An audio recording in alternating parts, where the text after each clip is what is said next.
We are fired up to watch Tyler Shough in the preseason. We'll tell you why next.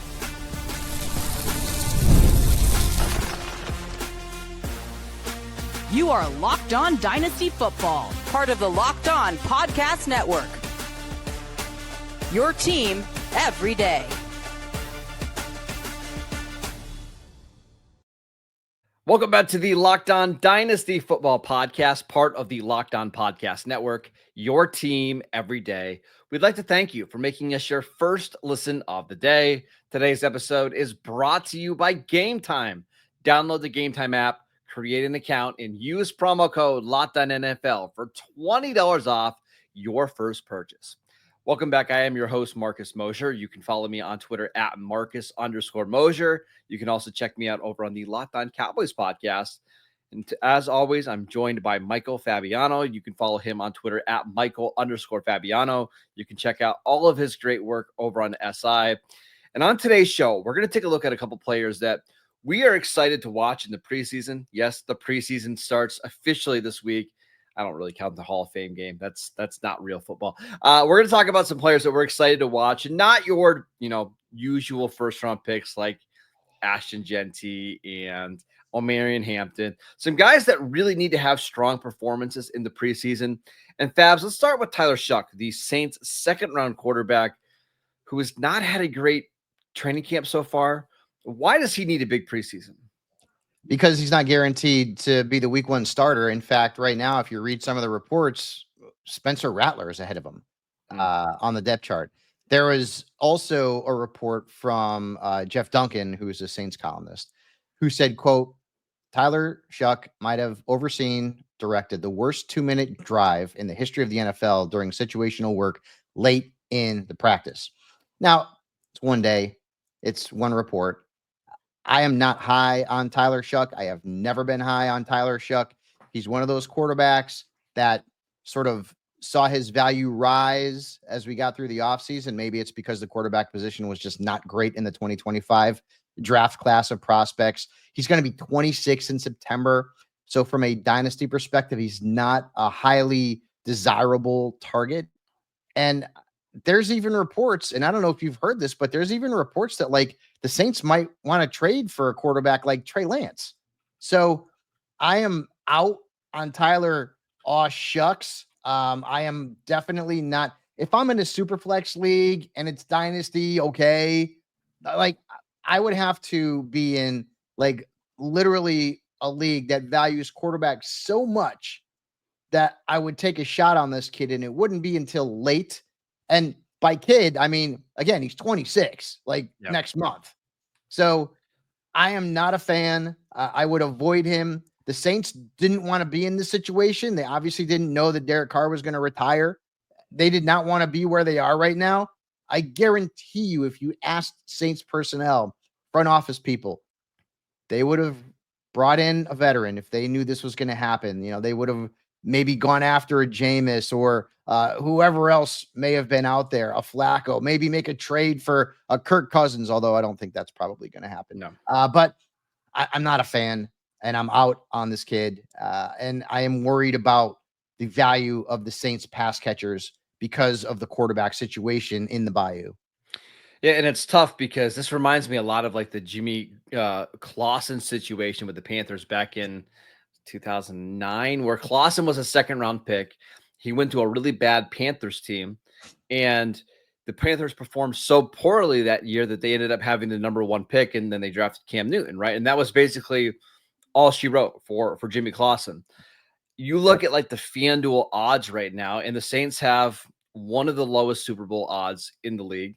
I think their win total is at 5.5 over on FanDuel right now. Like everybody projects this Saints team to be, bottom 3, bottom 4 team in the league. And if that's the case, they're probably drafting a quarterback next year when there's just better talent. Yep. That's why with somebody who's going to be 26 and like that you mentioned with Tyler Shough, he really needs to come out and play at least somewhat well to stick around. I think he needs to have a big training camp, at least to show the rest of the league and dynasty managers like, hey, I'm somebody that can start in this league and play for a while. And we know even if you're just a below average starter, but you can continue to get jobs, you're going to be relevant in fantasy leagues, in dynasty leagues, in super flex leagues. He needs to have a big preseason. Yeah, and I don't know that that's going to happen. And call me a negative Nancy here.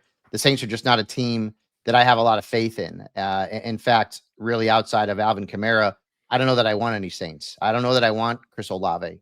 God bless him. I hope he doesn't have another concussion the rest of his life, and I hope he plays a long time in the NFL. But that's a concern, and he's also, and like you can go back and say, well, Fabs, look at what Malik Neighbors did last year. Okay, Daniel Jones is a far better quarterback than Tyler Shough. Okay, projects. But that's what you're hoping for. Something probably. Well, I mean, obviously you're hoping for more than that. But I think that's a realistic outcome with Olave. Just a boatload of targets. And remember, they brought in Brandon Cooks. They still have Rashid Shaheed. This is so. It's not like Olave is in a situation like say Calvin Ridley, where he's the only guy that they have that they can throw the football to and have some reliability. I'm just outside of Kamara. I'm really out on the Saints this season. That quarterback situation is maybe the worst in the league. I mean, and I'm talking about maybe worse than Cleveland. Well, and you bring up Cleveland. That's another quarterback we should be talking about is Shedeur Sanders. It seems like from every report that Joe Flacco is the leader to start in week 1. Kenny Pickett, he's actually back from his hamstring injury, and he's been okay during camp. Dylan Gabriel has been running with the first team. And it's Shedeur Sanders, who's pretty clearly the 4th quarterback on this team right now on Dynasty League football. Shedeur Sanders, QB 31 right now. You and I were talking pre-show, like there's a chance if Shedeur has a bad preseason that he's not kept by the Browns. They release him, and you're talking about somebody who fell to the 5th round.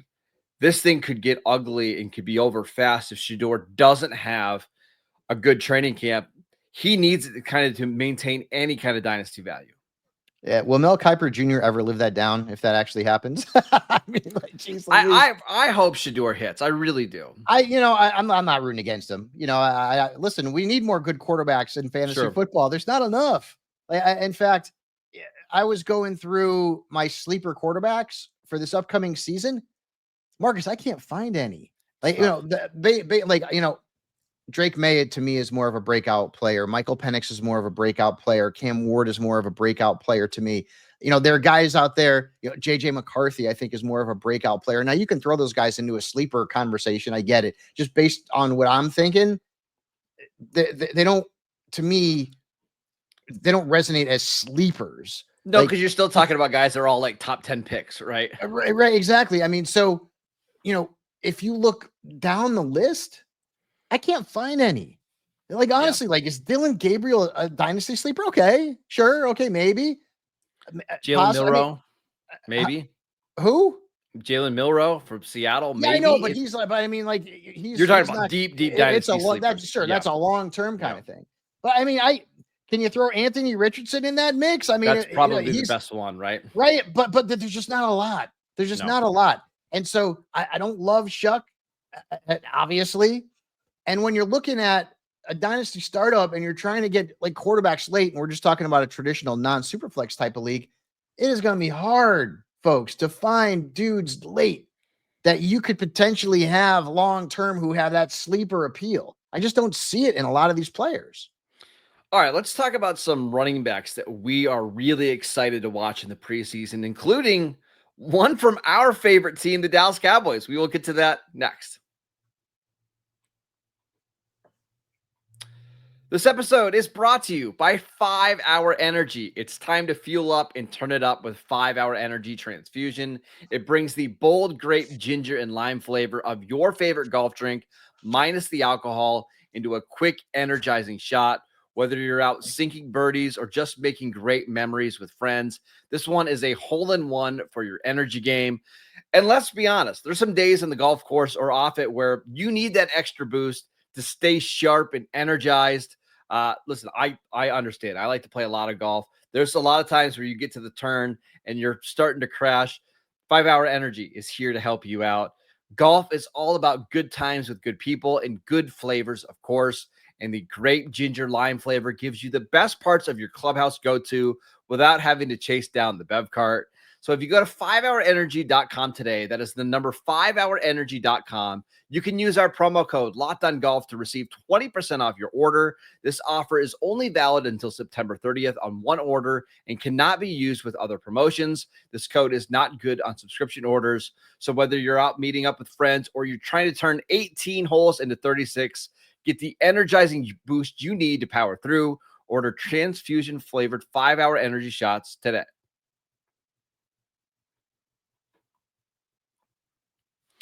Welcome back to the Locked On Dynasty Football Podcast. We'd like to thank you for making us your first listen of the day. We're talking about some players that we are really anxious to see in the preseason. And let's talk about Jaydon Blue from our Dallas Cowboys. Listen, I know you say you're not a Cowboy fan anymore. You still are. I know deep down you're still a Cowboy fan. I still listen. All you need to know about Jerry Jones is the whole mess that happened with Michael Parsons, and that's been going on. That's why, listen, I'm always going to love the Cowboys. I am always going to despise Jerry Jones. Yeah. Well, for more talk on Michael Parsons, go check out Locked On Cowboys. That's a for plug. sure. And I hope you guys are putting Jerry in his place. Yeah, too. we are. Don't worry. Let's talk about the running back situation in Dallas because Javonte Williams has been running with the ones. Miles Sanders is dealing with some kind of injury right now. He's going to miss at least the next couple of days. He's not going to play probably at all in the preseason, maybe a little bit down the road. But Jaydon Blue, the Cowboys' 5th-round pick from Texas, has been running with the ones. It seems like this is a big-time opportunity for him to steal some snaps. You know, it's funny. This is a perfect example of don't believe everything you read on social media. Do you remember the report like a week or two ago about him being, quote, lazy? Yes, it happened on Locked On Cowboys. That quote came from Locked On Cowboys. And everybody came out and was like, not sure that that's entirely accurate. In fact, Brian Schottenheimer has come out and said that Jaydon Blue reminds him of Darren Sproles. If he becomes Darren Sproles, that is a huge win for the Cowboys and for fantasy managers. Even CeeDee Lamb came out and said he's fast as bleep. I can't say that. This is a family-friendly podcast. And had really good things to say about him. When Blue's in college, like, remember, he wasn't never a featured back, and he's not going to be a featured back. Like, he's not Ezekiel Elliott. He's not one of these guys who's going to get the ball 20 times a game. He is, much like Schottenheimer said, a Darren Sproles type, or as Marcus would tell you, a Lance Dunbar type, which is far less attractive from a fantasy perspective. But in college, he had 56 catches, over 500 yards. He had 7 touchdowns. And he is a player that the Cowboys hope can be a home run hitter, who they can get open in space, who can make big plays. Because the Cowboys need that out of the backfield, because the other two dudes are not going to do it. I'm just not high on Javonte Williams, and don't get me started on Miles Sanders. So if Jaydon Blue can be that, and I hate to say Darren Sproles, Marcus, because that's like literally like the pie in the sky scenario where Darren Sproles was an excellent running back. Yeah. For the role that he played. There were seasons where he was like a number 1 in fantasy. That's how good he was in PPR because of the way that he can catch the ball. So I don't know if I want to go there. But is he a sleeper in a PPR league? His ADP is outside of the top 100. And no matter if it's Javonte or Miles Sanders, and my guess is that it's Javonte because I just don't like Miles Sanders, Jaydon Blue's going to have a role. Now, is that going to be a consistent role where he's going to see 15 touches a week? No. But there are going to be scenarios where, especially if the Cowboys are behind, Jaydon Blue's going to get some more burn, get some opportunities as a pass catcher, and that's what we're looking for.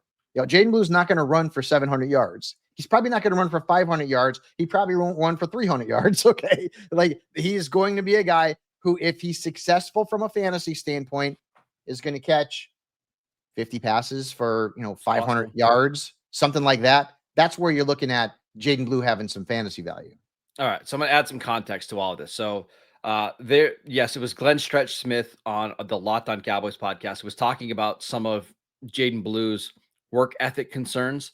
And I think some of it came from the pre-draft process. And then Brian Schottenheimer, in that same press conference that you referenced, said, he did not pick things up as fast as we had hoped in the spring and in the summer, but he's really started to do so in camp. So there was some kind of whispers that the Cowboys weren't thrilled with how things were going. but it seems like now that they're in Oxnard and they're practicing, things are progressing fast, which is exactly what you would hope to hear from a 21-year-old. Like, Yeah. a lot of times these guys are not professionals the moment they come into the league, but so far so good for Jaydon Blue. And I know he compared him to Darren Sproles, but I actually have some other comps that I want to get to you or give to you. And again, these are high-end comps, but if you look at the size and the speed, I mean, he's like 10 pounds bigger than Devon Achane, and Jaydon Blue at his pro day ran in the 4.2s. Like, we saw what Devon Achane can do in Miami. I don't know if he's quite as quick, but that's an example. One that I think is maybe more appropriate is James Cook in Buffalo. If you remember when the Bills drafted James Cook, it was, hey, this is a sub 200-pound running back that runs in the 4.3s that we want to get involved in the passing game. And we'll see if he evolves into an every down back. It took a couple years, but now James Cook is one of the better running backs in the league. I think that's what you're hoping here for Jaydon Blue.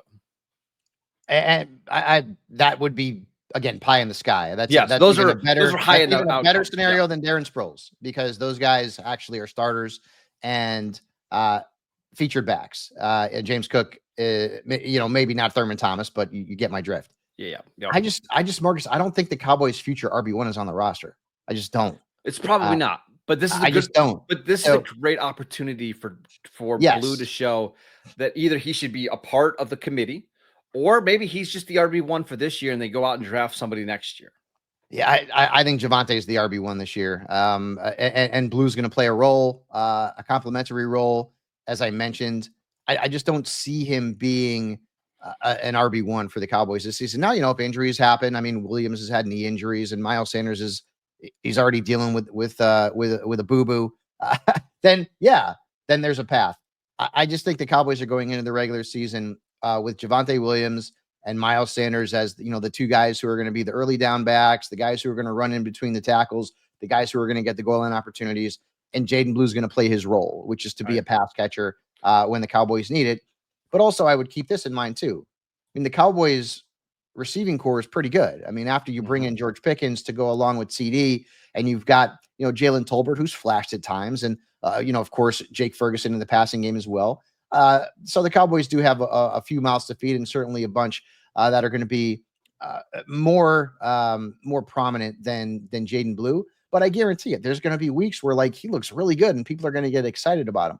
I'm just worried about consistency. Yeah. And if he's not consistent, he's on your dynasty squad, and obviously he's getting drafted in every dynasty league.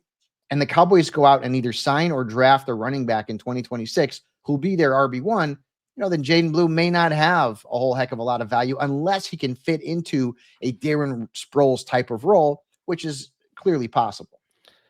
I agree with all what you said. It's a big training camp and it's a big preseason for Blue to show that he deserves those touches, because at least we've had some recent examples of these sub 200-pound running backs getting drafted, late on day 3, going to really successful offenses and producing right away. Like, the perfect example of this is Bucky Irving from last year, right? Bucky Irving was a late 4th-round pick. He's behind Rachaad White. He's behind some other guys. And all of a sudden, Bucky Irving now is RB7 in dynasty leagues, and he's smaller than Jaydon Blue. I think the difference, though, is, Jaydon Blue was never a featured back at Texas. I mean, he was always playing behind somebody, Bijan, Jonathan Brooks. So I just don't know, Bucky Irving. I got to be honest with you. I'm starting to be a little worried about Bucky Irving. I don't know. The hype about this kid is getting crazy out of control, just like with Laddie Daddy. But I don't see him having the skill set to be a Bucky Irving in a year 1, or to certainly not an Achane. Okay, let me give you a different example, right? What about someone like Chase Brown? Chase Brown was a 5th-round pick who was really viewed as, hey, he's just going to be a receiving back, explosive back. He goes to Cincinnati, an offense that's, has 2 great receivers, but a clunky offensive line. And now look what we're talking about with Chase Brown. I don't think there's a big talent differential between Jaydon Blue and Chase Brown, but all I'm trying to say is, we've had plenty of situations like this where these day 3 running backs get drafted into really good offenses, and they don't have to compete with, stud RB1s to get touches in these offenses.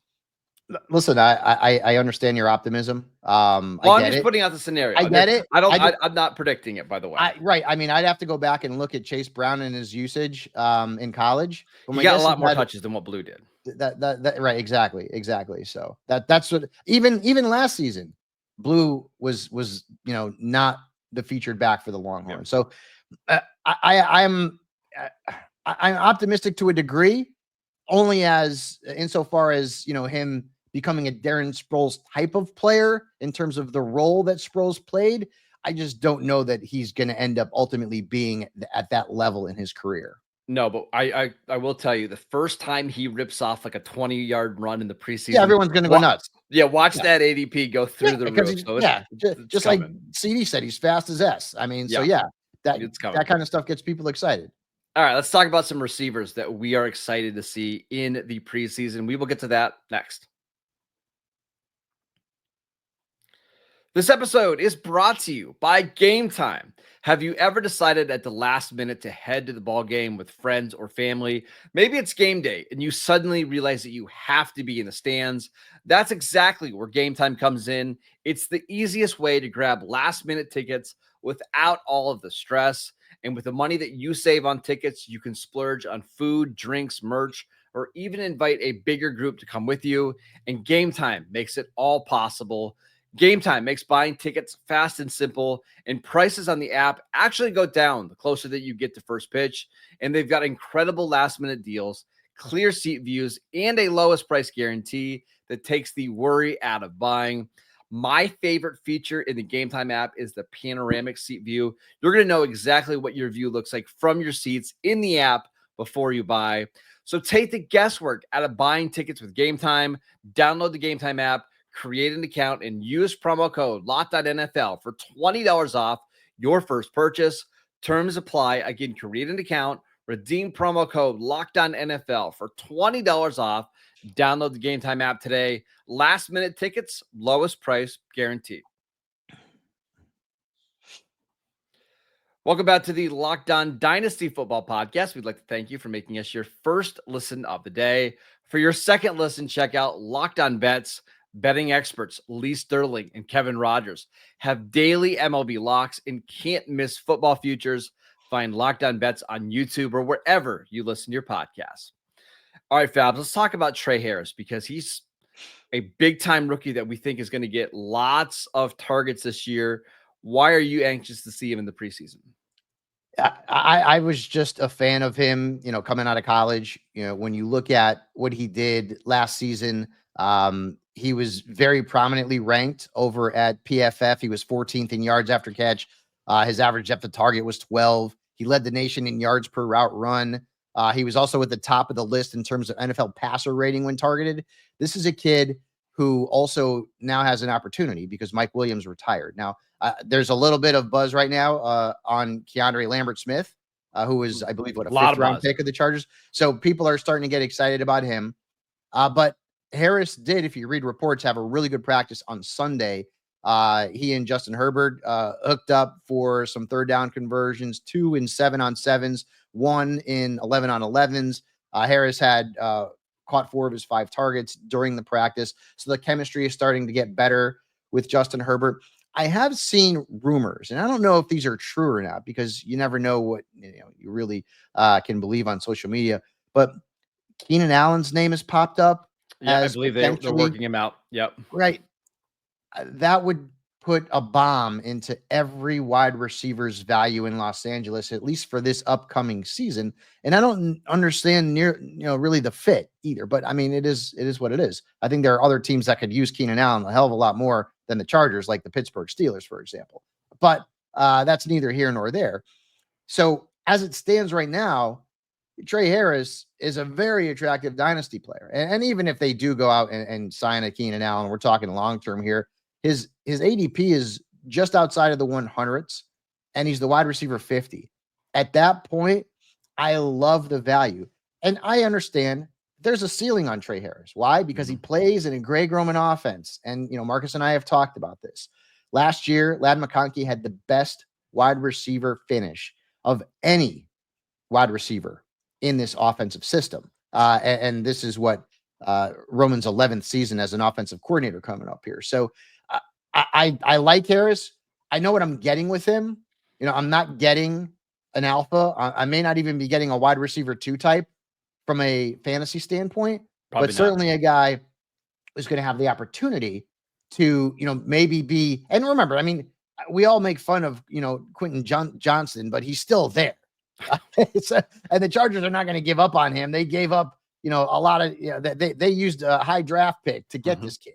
So it's not like Johnston's completely out of the mix. And it's not like he's been unplayable either. He's been very frustrating. Yeah, because he doesn't catch the ball consistently enough. Yeah. Right. But it's not like he's awful. Yes.